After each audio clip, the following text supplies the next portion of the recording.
Madame, monsieur, bonsoir. L'actualité du jour ce lundi 2 avril, c'est d'abord dans l'aube une élection, mais rien à voir avec la politique. Samedi soir, la Miss Route du Champagne, en fait, 2012 a été élue à Nigloland par les professionnels du Champagne. Parmi 10 candidates, la nouvelle ambassadrice du vignoble au bois s'appelle Marie-Étienne. Elle a 21 ans. On y revient dans un instant. On s'arrêtera ensuite dans le parc des Moulins à Troyes. Ce poumon vert était fermé depuis l'automne dernier pour cause de rénovation. Dimanche, il ouvrira à nouveau pour une chasse aux œufs de Pâques, puis 7 jours sur 7 avec des aménagements pratiques pour les visiteurs. Reportage à suivre. Et enfin, retour sur l'une des animations phares du week-end dans l'Aube, le carnaval de Crenay. Près de 2000 personnes y ont participé, 2 fois plus que l'an dernier. Soleil, costumes et chars fait main. Les ingrédients étaient tous réunis pour le succès populaire. Ambiance à la fin de cette édition. Mais d'abord, des nouvelles des Sodis médicales profitant de la venue de François Fillon pour un meeting UMP ce soir au théâtre de Champagne à Troyes. Les 52 salariés non payés depuis 6 mois se sont rassemblés vers 17 h devant l'hôtel du Petit Louvre pour évoquer leur situation. Cela fait 2 ans qu'ils se battent pour faire valoir leurs droits. Sans réponse à ce jour, malgré leurs multiples actions. L'avocat des salariés, maître Philippe Brun, était présent à cette occasion. Il est au micro de Christian Vira. Les décisions judiciaires sont faites, reste à prendre des décisions politiques qui s'imposent, où l'État français doit demander à ce groupe allemand de respecter les décisions de justice rendues par les différentes cours d'appel, par les différents tribunaux de France et Navarre. Je rappelle quand même à vos auditeurs que ce sont aujourd'hui 35 décisions de justice qui ne sont pas respectées. Et donc on attend beaucoup de M. Fillon pour que les décisions de justice qui ont été rendues, je le rappelle, au nom du peuple français, soient enfin respectées et qu'on n'ait pas dans ce pays des travailleurs qui soient privés de leur salaire depuis 6 mois alors que l'employeur est condamné à les payer. Les salariés vont se rendre, vont être reçus, je crois, à 18 h 30 à la préfecture par M. Fillon ou un de ses conseillers, bien évidemment. Il est grand temps que des décisions soient prises, que pression soit faite sur ce groupe. C'est une excellente nouvelle, bien évidemment, dès lors que dès demain, le Premier ministre fait ce qu'il doit faire. Et les salariés de Sodis médicales se sont ensuite donc rendus jusqu'au local de l'UMP derrière l'hôtel de ville à Troyes pour tenter de protester contre le pouvoir politique en place, en lien avec le Front de gauche avant le meeting de François Fillon au théâtre de Champagne. Ils n'ont finalement pas pu atteindre ce local à cause de la présence de très nombreux CRS. Ils devaient en tout cas être reçus par un conseiller du Premier ministre à 18 h 30. À propos de politique, notez qu'une partie des parrains au bois des candidats à la présidentielle ont été publiés au journal officiel ce week-end, et ce par tirage au sort. Et là, on apprend dans cette sélection partielle que 20 maires au bois ont apporté cette année leur signature à Marine Le Pen pour le Front National. Cette sélection non exhaustive rassemble 62 élus du département. En 2007, ils étaient 7 maires de l'Aube à avoir permis à Jean-Marie Le Pen de se qualifier pour la candidature et 6 en 2002. Le premier tour a lieu, faut-il le rappeler, dans 20 jours. Elles ont également fait campagne depuis l'annonce de leur candidature, mais si l'enjeu est bien différent, l'élection de Miss Route du Champagne en fait a attiré 400 personnes samedi soir à Nigloland, près de Bar-sur-Aube, afin de choisir une reine pour la Route du Champagne des 4 et 5 août prochains dans le Bar-sur-Aubois. Parmi les 10 prétendantes, toutes issues de familles de vignerons, c'est finalement Marie-Étienne, 21 ans, qui a remporté la couronne. Compte rendu de la soirée avec Cyril Tavernet. Après 5 heures d'élection, c'est Marie-Étienne qui est élue Miss Route du Champagne 2012. Cette jeune auboise de 21 ans qui actuellement passe des concours pour devenir infirmière est ravie de son couronnement. Déjà, ça peut m'apporter que de l'expérience, que quelque chose d'intéressant. Puis en plus, c'est une élection qui est quand même basée sur le Champagne. C'est pour ça que je trouvais que c'était différent des autres. Et je pense que oui, ça m'apportera quelque chose puisque ça m'aidera à prendre plus confiance en moi, je pense. Je vois tout le travail qu'il y a pour faire du champagne et voilà. Et moi, je suis vraiment très contente. Je réalise pas trop là.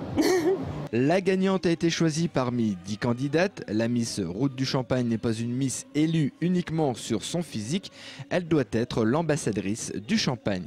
Alors elle est jolie, c'est sûr, comme toutes les Miss, mais elle connaît le Champagne, elle sait en parler, elle aura de la prestance puisque c'est quand même une épreuve. Et donc on pourra compter sur elle pour nous représenter dignement. Par l'élection Miss Route du Champagne, on cherche à faire un événement local avant la Route du Champagne pour mobiliser un petit peu les gens du secteur.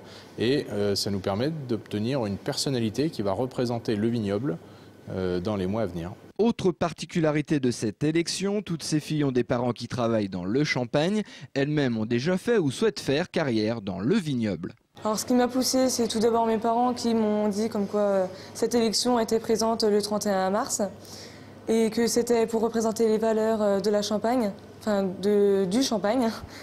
Et donc, étant donné que je souhaite reprendre ensuite l'exploitation viticole, ça me faisait beaucoup plaisir de pouvoir être représentée le jour de l'élection. Parce que j'ai travaillé 2 ans dans un magasin de vente de vin à Champagne et pour moi, le Champagne, même si l'Aube, ça ne représente pas les valeurs, on va dire, festives et tout, eh bien si, effectivement, je suis là pour représenter les valeurs festives, élégance, on va dire, et surtout la bonne humeur du Champagne. Les organisateurs de cette élection réfléchissent déjà aux prochaines années. Le souhait créer une élection de Miss ou Mister Champagne de la région Champagne-Ardenne. Et encore une fois, avec le but de faire connaître leur vignoble. Une subvention aux faussaires de jackpot pour la réfection des digues de l'agglomération troyenne. Le 20 mars dernier, le Grand Troie a présenté son projet de réhabilitation à Paris. Et finalement, l'État apportera son soutien financier à hauteur de 40% sur le projet estimé à 21,4 millions d'euros. L'argent servira à consolider 15 km de digues dans le périmètre du Grand Troie, actuellement dans un état préoccupant. Le projet étant labellisé, il va pouvoir commencer début 2013. Écoutez les précisions de Jean-Pierre Abel, en charge du dossier pour le Grand Troie. Nous sommes parmi les premiers dossiers acceptés. Pourquoi celui de Troyes a été reçu? Eh bien, tout simplement parce qu'il était 1. Justifié, 2. Bien préparé sur le plan technique, et 3. Je pense que nous avons été suffisamment convaincants auprès de cette commission pour faire reconnaître l'urgence et l'intérêt du dossier. Nous sommes contents, heureux d'avoir défendu ce dossier en CMI au mois de mars, d'avoir obtenu cette labellisation et d'être reconnu comme dossier prioritaire. Les digues sont effectivement en très mauvais état. On peut dire que rien ou presque rien n'a été fait depuis plus de 2 siècles. Donc il est urgent de travailler sur ces digues qui sont des ouvrages essentiels à la protection des populations et des biens. Et parmi les autres financeurs de ce chantier qui se terminera en 2015, l'Europe, le Conseil général de l'Aube et donc le Grand Troie. Le dossier technique est en ce moment en cours d'élaboration. À quelques jours de Pâques, les chasses aux œufs se préparent dans le département et la plus courue pourrait être celle du parc des Moulins à Troyes. Elle a lieu dimanche de 9h30 à 12h30 dans un espace réaménagé. Depuis sa fermeture au public cet automne, le parc des Moulins. La ville de Troyes a éclairci ce poumon vert pour faciliter l'accueil du public. Il sera ouvert désormais tous les jours. État des lieux de cet changement apporté avec Cyril Tavernet. 11 hectares de forêt, 2 hectares dédiés au jardinage, 800 mètres de voies vertes. Le parc des Moulins est désormais accessible en continu aux Troyens. Ses portes sont ouvertes tous les jours, de 9h à 19h30.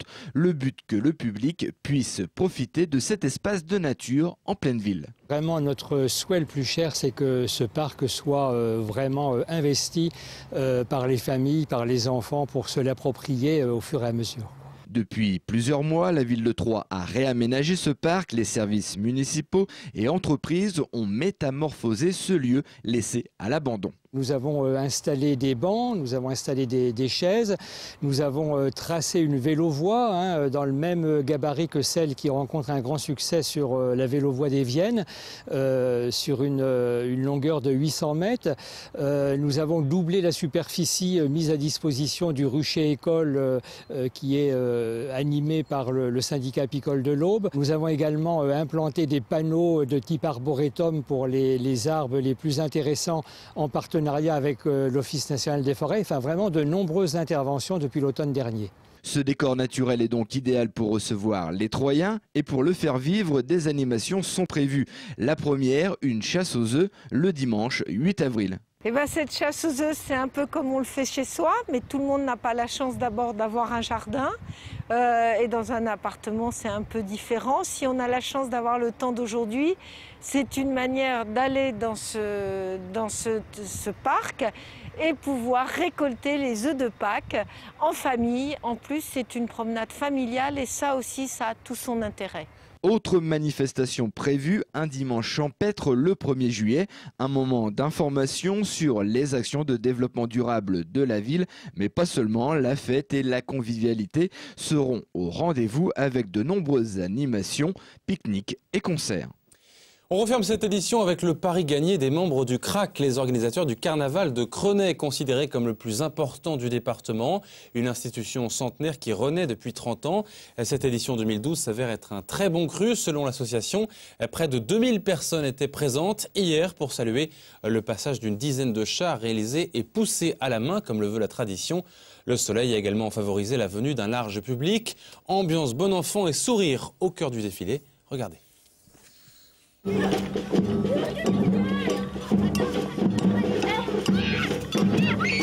Soleil, déguisement, fanfare, chars et confettis, voilà la recette du succès du carnaval de Crenay. Cette année encore, et cela depuis 30 ans, la commune accueille des centaines de joyeux lurons qui aspirent simplement à déambuler dans la bonne humeur. C'est une fête où tout le monde s'amuse et profite d'une bonne journée surtout. De faire la fête avec mes enfants et de jeter des confettis et de retrouver l'enfance en fait. Cette année c'est vraiment bien, c'est une réussite. Et je suis vraiment content pour toute l'équipe du CRAC parce qu'ils se donnent beaucoup sur cette manifestation. On jette des confettis, il y a des jolis chars, il y a des costumes partout, c'est coloré. Je pense que les enfants en premier aiment bien se déguiser jusqu'à un certain âge, hein, jusqu'à 14-15 ans. Après, il y a un passage à vide et puis après, ils reprennent après. Certains sont venus en famille et chaque membre a son costume bien précis. Il y a ma mère, la momie, il y a Christine, la bouchère, j'ai mon autre sœur Fleur là qui est en je sais pas quoi, il y a mon autre frère là qui est d'Argue machin là, il y a la plus petite de la bande là, Nino, qui est née il y a 4 ans le jour d'un carnaval. D'autres invitent leurs amis à venir découvrir ces traditions locales auboises. Je viens de revenir à Crenay parce que j'étais 3 ans partie pour faire mes études. Et là, je reviens et j'ai le plaisir de reparticiper au carnaval et d'avoir ramené une amie de Haute-Marne pour lui faire découvrir le village et le carnaval. Chez moi, je trouve que ça se perd, puis c'est un tout petit village et bon, j'aime même déguiser parce qu'il faut motiver les foules et ici, tout le monde participe et c'est super bien. Parmi les animations à l'intérieur du cortège, les fanfares ont une place privilégiée, comme cette vingtaine de musiciens alsaciens invités par Crenay pour mettre l'ambiance. Donc on est venu de l'Alsace ce matin pour venir faire la fête chez vous, voilà, et de s'amuser avec vous, mettre la bonne ambiance et la bonne humeur.